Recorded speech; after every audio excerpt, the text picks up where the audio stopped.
نام خالق هستی، انسان در جستجوی معنا، فصل اول، پارت 5.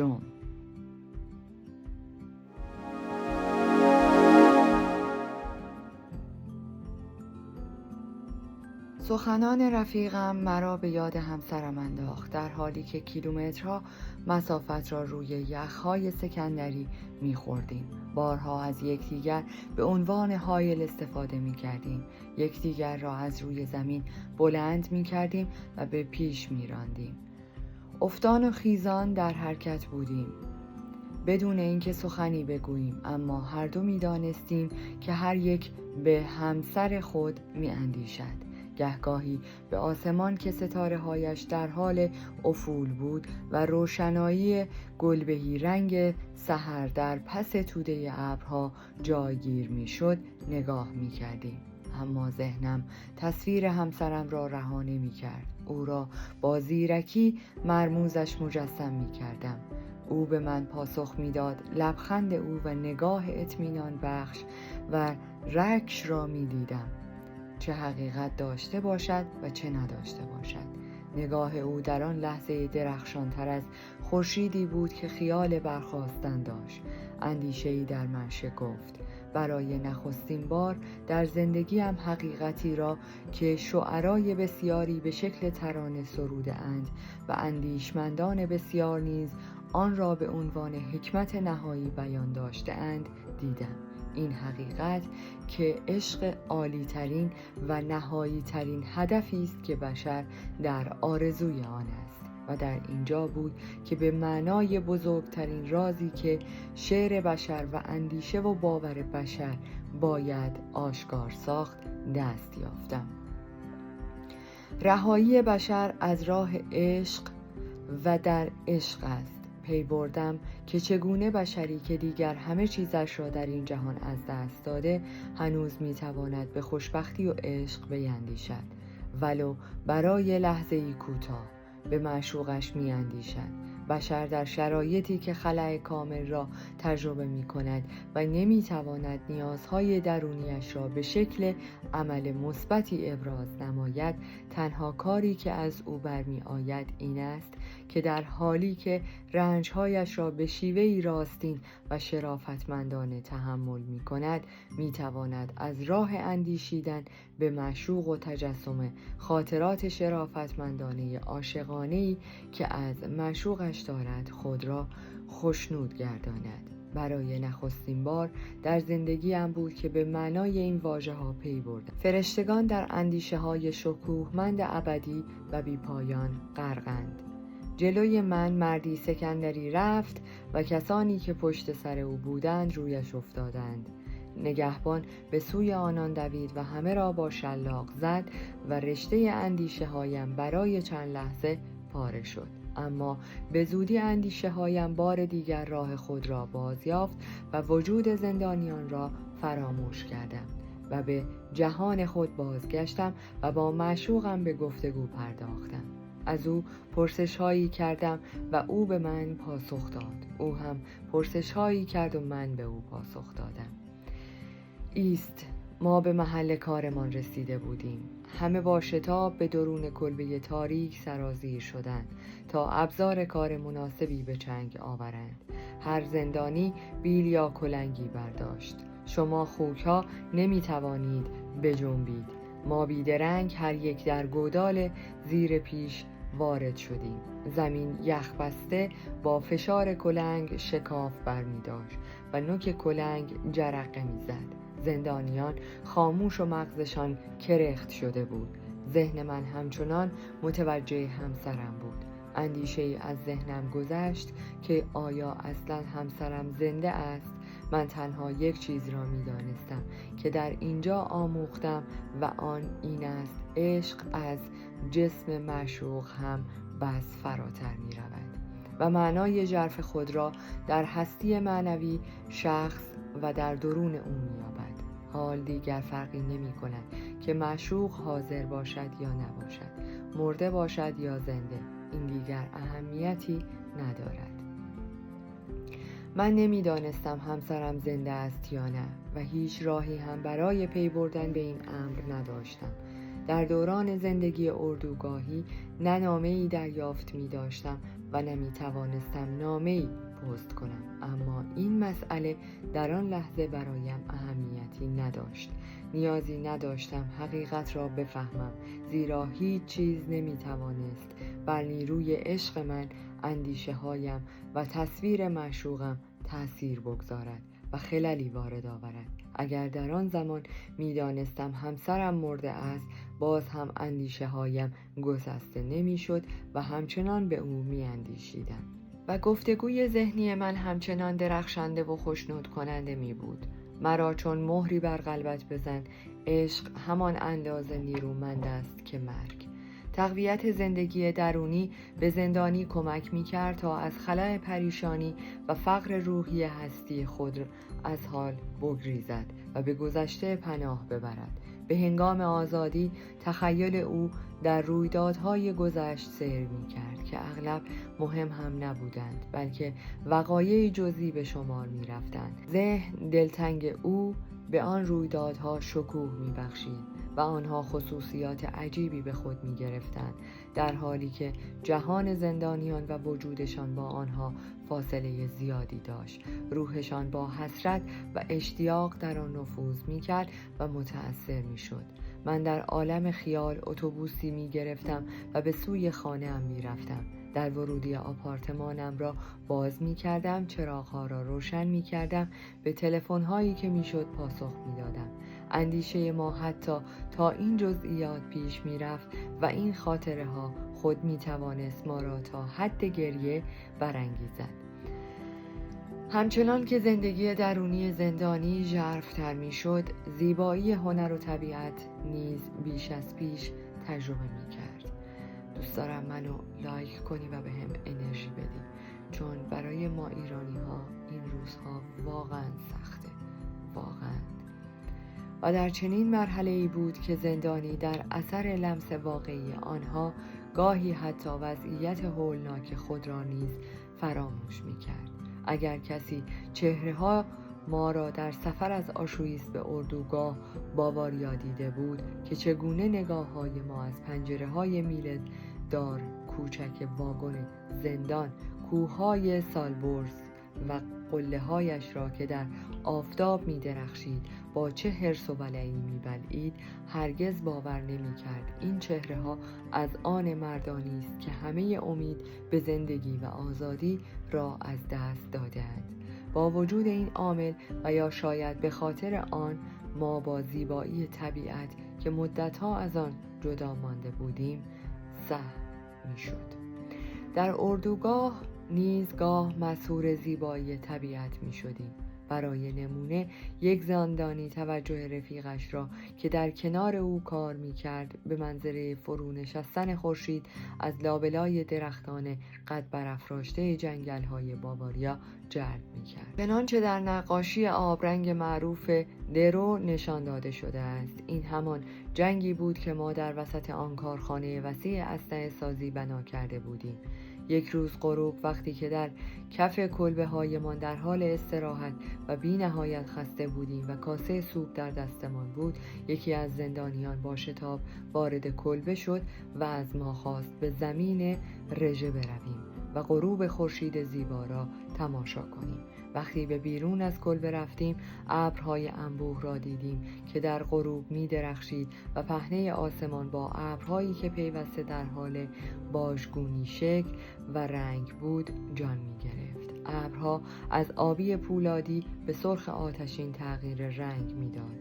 گودال‌های آب گرفته زمین آسمان درخشان را منعکس می کرد و کلبه‌های گلی غمزده ما در برابر این منظره با شکوه تضاد عجیبی داشت. پس از چند لحظه خاموشی، یکی از زندانیان به دیگری گفت: جهان چقدر زیبا می توانست باشد. یک بار هم همه ما در گودال‌ها کار می کردیم. سپید دم خاکستری بود. آسمان بالای سرمان هم خاکستری بود. برفی هم در روشنایی پرید رنگ سحر می دیدیم خاکستری بود. حتی چهره های رفقای زندانی با آن ژنده هایی که به تن داشتند خاکستری به نظر می رسید. من باز هم در خاموشی با همسرم در گفتگو بودم، یا شاید در تلاش بودم دلیل رنج هایم را و مرگی تدریجیم را دریابم. در آخرین اعتراض خشونت‌آمیز نسبت به مرگ نزدیک احساس کردم روحم تیرگی ها را شکافته و برمیخیزد. احساس کردم روحم از آن جهان بیهوده و بی‌معنی اوج گرفت و از جایی ندای پیروزمردانه بله را در پاسخ به پرسشم که آیا در آفرینش هدف غایی وجود دارد شنیدم. در آن لحظه در آن دورها چراغی در کلبه روستایی روشن شد. کلبه چنان تابلوی نقاشی در میان سپیددم غم‌انگیز باواریا در افق برپای بود و نوری در تاریکی درخشیدن گرفت. ساعتها زمین منجمد را با کلنگ می شکافتم. نگهبان به هنگام عبور از آنجا تأخیرم کرد. یک بار دیگر با همسرم رابطه برقرار کردم. هرچه بیشتر با او سخن می گفتم بیشتر احساس می کردم می توانم لمسش کنم، دستهایم را بگشایم و دستهایش را در دستم بگیرم. احساس بسیار نیرومند بود. او آنجا بود و در کنار من ایستاده بود. در همان لحظه پرنده‌ای در خاموشی فرود آمد و در برابرم روی توده خاکی که از گودال کنده بودم نشست و با نگاهی گویا به من خیره شد. پیش از این از هنر یاد کردم. آیا در یک اردوگاه کار اجباری هنر وجود دارد؟ این دیگر بستگی به آن دارد که شخص چه چیزی را هنر بنامد. گهگاهی نوعی کاباره برایمان به پا می داشتند. موقتاً کلبه ای را خالی می کردند، چند نیمکت چوبی را کنار هم قرار می دادند یا به هم میخ می کردند و برنامه روی آن اجرا می شد. شامگاه کسانی که در اردوگاه از امتیازاتی برخوردار بودند، کاپوها و کارگرانی که مجبور نبودند برای انجام کار اردوگاه را به مقصد کارگاهی دور افتاده ترک کنند، در آنجا گرد می آمدند که بگویند، بخندند و بگریند و همه چیز را به دست فراموشی بسپارند. در این نوع برنامه‌ها ترانه، شعر، فکاهی و کنایه هایی در مورد اردوگاه گنجانده می شد. همه این برنامه‌ها به منظور این بود که ما همه چیز را فراموش کنیم و فراموش هم می کردیم. این گرد همایی ها به اندازه‌ای در روحیه من همه مؤثر بود که عده‌ای از زندانیان معمولی با وجود خستگی روزانه و با وجودی که سهمیه غذایشان را از دست می دادند به دیدن برنامه‌ها می آمدند. در نیم ساعت استراحت برای صرف نهار، وقتی که جیره سوپ ما را هزینه سوپ را پیمانکاران می پرداختند که پول زیادی هم خرج آن نمی کردند، در محل کار می دادند، اجازه داشتیم به یکی از اتاقهای کارخانه ناتمام برویم. به محض ورودمان به آنجا به هر نفر یک چمچمه پر سوپ رقیق داده می شد. وقتی که با ولع سوپ را مزه می کردیم، یک زندانی بالای یک تغار چوبی می رفت و آریای ایتالیایی می خواند. ما با شنیدن آواز سرشار از لذت می شدیم و به او قول می دادیم یک چمه دیگر سوپ از ته دیگ به او بدهیم. سوپ ته دیگ یعنی سوپی که نخود هم داشت. در اردوگاه نه تنها به خاطر تفریح و سرگرمی کار ما بی اجر نمی ماند، بلکه برای کف زدن و تشویق کردن هم سبیلمان را چرب می کردن. مثلا من خودم به این ترتیب می توانستم نظر موافق بی‌رحم‌ترین کاپوت‌ها را در اردوگاه جلب کنم و چه خوشبخت بودم که هرگز نیازی به توجه آنان نداشتم. این کاپو به دلایل بیشمار کاپوی آدم کش نامیده می شد. داستان این گونه روی داد. یک روز غروب افتخار آن را یافتم که دیگر بار به جلسه اظهار روح دعوت شوم.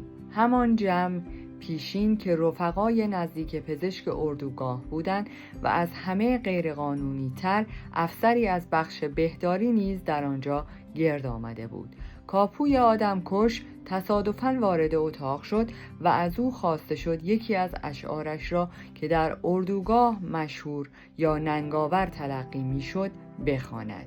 نیازی نبود دوباره از او بخواهند، زیرا بیدرنگ تقویمش را از جیب درآورد و شروع به خواندن نمونه‌هایی از هنرش کرد. ضمن خواندن یکی از اشعار عاشقانه اش برای اینکه نخندم آنقدر لبم را گاز گرفتم که آسیب دید و شاید همین خودمهاری زندگیم را نجات داد. از آنجا که کف طولانی برایش زدم، حتی اگر بنا می شد به عنوان تنبیه محکوم به کار در گروه اون می شدم، زندگیم نجات پیدا کرده بود.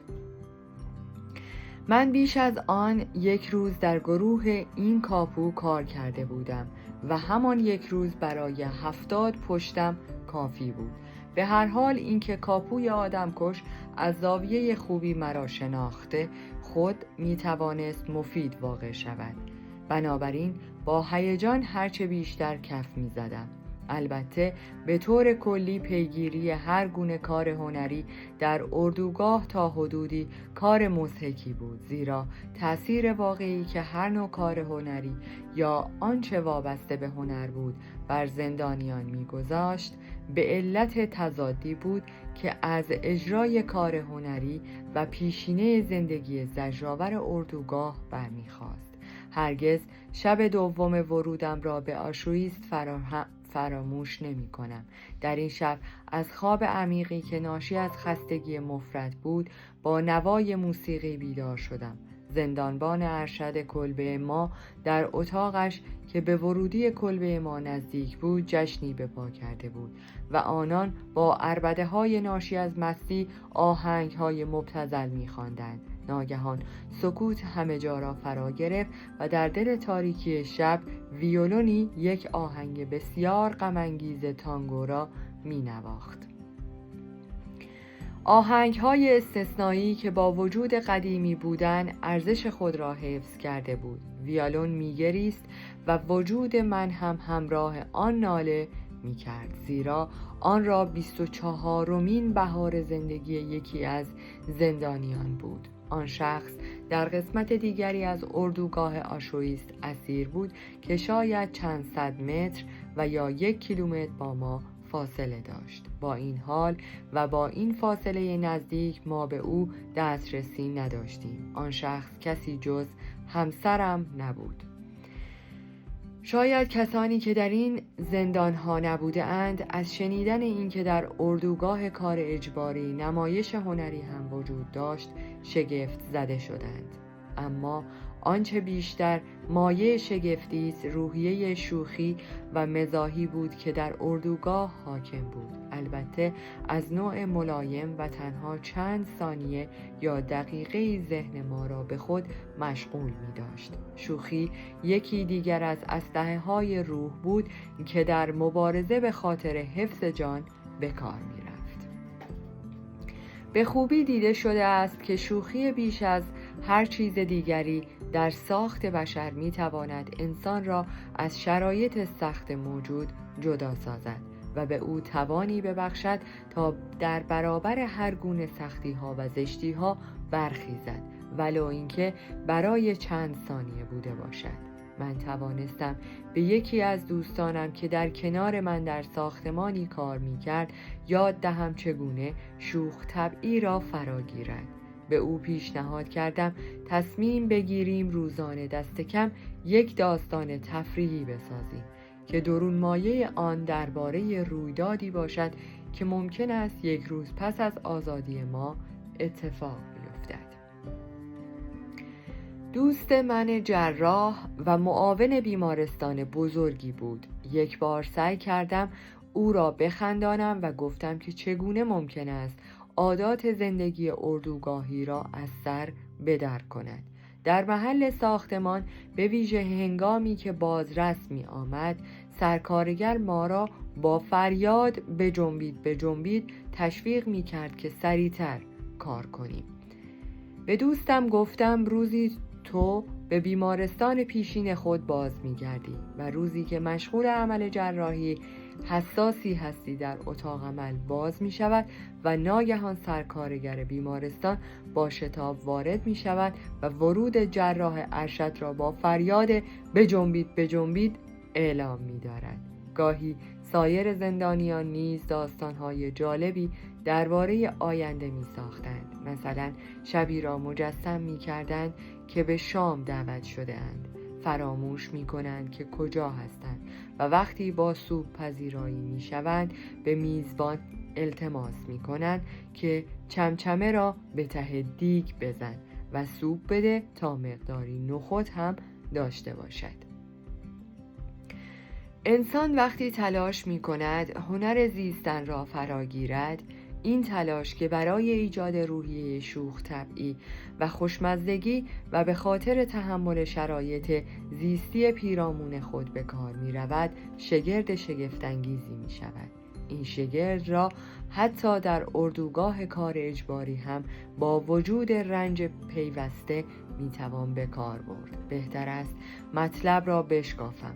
رنج انسان شبیه عملکرد گاز است، چنانچه اگر مقدار معینی از گاز را با تلمبه وارد اتاق خالی بکنیم، اتاق هر قدر هم که بزرگ باشد، تلمبه اتاق را پر از گاز خواهد کرد و آن را یکسان و به طور کامل به همه قسمت‌های اتاق خواهد رساند. بنابراین رنج چه کم و چه زیاد روح بشر و ضمیر آگاه او را آزار خواهد داد. از این رو می توان گفت که میزان رنج بشر کاملا نسبی است.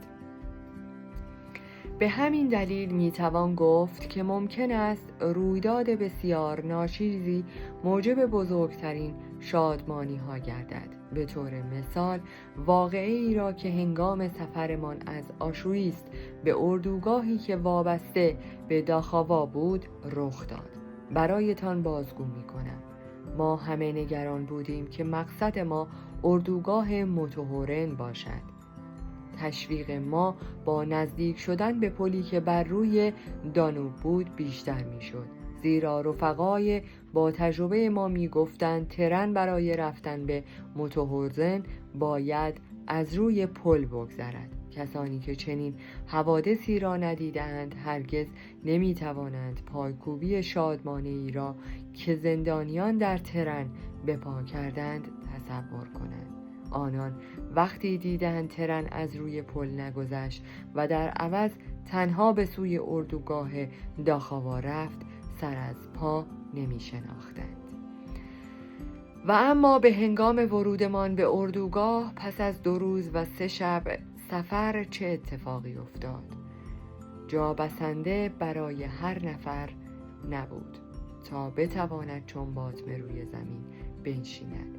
اکثر ما مجبور بودیم همه راه را بایستیم. عده کمی نیز به نوبت روی حصیرهای پاره‌ای که از ادرار زندانیان خیس بود چون باطمه زده بودند.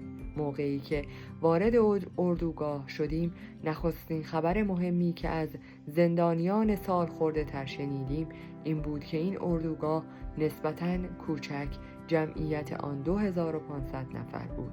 نه کوره آدم سوزی دارد، نه اتاق گاز. به این معنی که شخصی که از پا افتاد مستقیما به اتاق گاز فرستاده نمیشد، بلکه باید منتظر میشد تا همراه گروه بیماران به آشویتس فرستاده شود. همین خبر مسرت بخش موجب شد که سردماغ بیاییم. آرزوی نگهبان ارشد کلبه ما در آشویتس به حقیقت پیوست. ما به سرعت به محلی منتقل شده بودیم که مانند آشویتس دودکشی در کار نبود. با وجود همه مشتقاتی که در چند ساعت آینده در انتظارمان بود، شوخی و لودگی می کردیم. وقتی ما تازه واردین را شمردند، یکی از ما کم بود. بنابراین ما باید در باران و باد سرد آنقدر منتظر می ماندیم تا فرد گم شده پیدا می شد. سرانجام این زندانی را در کلبه یافتند که از شدت خستگی به خواب رفته بود. در اینجا حضور و غیاب تبدیل به مانور تنبیهی شد. به این معنی که ناچار بودیم تنها آن شب و تا دیر وقت صبح روز بعد در حالی که از سرما منجمد و از باران مانند موش آب کشیده شده بودیم خسته از سفر دراز در فضای باز بایستیم. با همه این ناراحتی ها بسیار خوشنود بودیم از اینکه در این اردوگاه دودکشی وجود نداشت و تا آشویست هم راه درازی بود. روزی دسته ای از محکومین را در حالی که از مقابل کارگاه ما می‌گذشتند دیدیم و آن روز بود که به نسبی بودن همه رنج‌ها پی بردیم. ما به آن زندانیان و زندگی نسبتاً منظم و خوب آنان غبطه خوردیم. با اندوه به وضع آنان حسرت می‌خوردیم که مطمئناً می‌توانستند مرتباً حمام بگیرند. یقیناً آنان مسواک، ماهود پاک کن، تشک جداگانه برای هر نفر و پست ماهانه داشتند که از خیشان خود دریافت می داشتند یا دست کم خبر می گرفتند که زنده اند یا نه. اما همه ما مدت ها بود که از همه این چیزها محروم بودیم. ما به کسانی که این شانس را داشتند به کارخانه‌ای بروند و در محل سرپوشیده‌ای کار کنند حسرت می بردیم. آرزوی هر کسی بود که به این شکل بخت با او یاری کند. میزان خوشبختی نسبی حتی بیش از این هم می رود. حتی در میان گروه هایی که در بیرون اردوگاه بودند که من خود عضو یکی از آنها بودم، واحدهایی بود که وضعشان بدتر از دیگران بود. ما حتی به مردی رشک می بردیم که مجبور نبود روزی 12 ساعت در گل و شل یک زمین سراشیب را بیل بزند و گودالهای خط آهن را خالی کند، زیرا بیشتر حادثه ها حین انجام همین کارها رخ میداد که اغلب کشنده هم بود. ما را در اردوگاه به مرگ می گرفتند تا به تب راضی شویم. در سایر گروه ها سرکارگر سلیقه ویژه سنتی خود را به کار می گرفت و به کارگران چپ و راست کتک می زد که خود همین مسئله موجب می شد از اینکه بخت با ما یاری کرده و زیر فرمان چنین سرکارگری نیستیم می بینند که انسان چگونه از افعی به مار پناه می برد. من یک بار از بخت بد در چنین گروهی افتادم.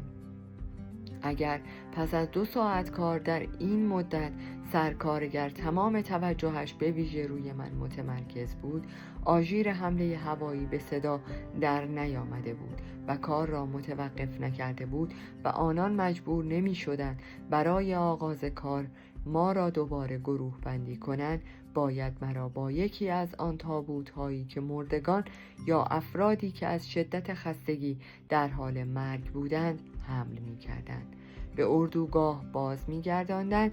هیچ کس نمی تواند تصور کند که صدای آژیر در چنان وضعیتی چه موهبتی است. حتی باید بگویم یک بوکس باز هم که در آخرین لحظات خطرناک صدای زنگ پایان را می شنود نیز نمی تواند آرامش مرا در آن لحظه ویژه احساس کند. در پایان از شما دوستان عزیزم می خواهم برای حمایت بیشتر ما کانال ما را به دوستان خود معرفی کنید. برای انرژی بیشتر ما رو لایک کنید و برای ادامه پرقدرت‌تر سابسکرایب. تا درودی دیگر، درود و 200 بدرود.